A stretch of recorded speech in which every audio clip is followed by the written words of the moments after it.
დედა ბუფეტში ღვეზელი ვჭამე და მე მგონი მოვიწამლე, გული მერევა. რა ბუფეტში, ომარიკო, მე ხო აგიკრძალე მან ჭამა. არაფერი შენ არ გესმის რა. ხო, არ ესმის და მაგიტო ჭამა ამჟავებული ღვეზელი.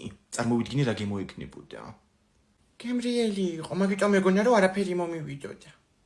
რა ვიცი, შენი ჭირი, მე რა პატრონი არ აყავს არაფერს ამ ქვეყანაში. ისე არიან მეშვებული სკოლის ბუფეტები, რომ არც არავინ აკონტროლებს და არც არავის აინტერესებს კიდე რა სჭამენ ბავშვები.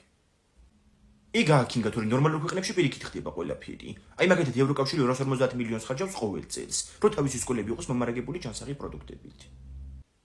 აქაც არის ჯანსაღი საჭმელები, წვენია 60 თეთრიანი და ბატიბუტია ლარიანი. ეგ ბატიბუტი საჭმელად კი არ იყიდება მე. მაქსიმუმ კლასელებს რო გაკვეთილზე. აზი რო არა ხარ. ომარიკო მიდი ახლა ადექი მაცივარში ნაბეღლავია და დალიე. მე წამომიყოლე ერთი ჭიქა რა, მომინდა რაღაცნაირად. დრამა ჭამა კაცო გაფუჭებული ღვეზელი, ჰა. მეტი არც არაფერი იყიდებოდა, რა უნდა ეჭამანი და. აი სპეციალურად მოვუძებნი.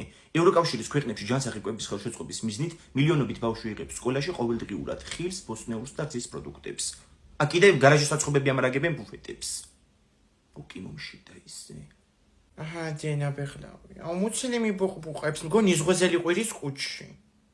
მიდი ომარიკო, წამოწექი ახლა და მერე ვიმეცადინოთ. არა მგონია დღეს ვიმეცადინოთ. აბა ახლა ტრიპაჩობა. მაგარი ლობიანიც დავითრიე. ვიღაცას დავჭერთ მაგიდაზე და შევჭამე. ეგ ბუფეტში ნაყიდი ღვეზელია, რატო შეჭამე?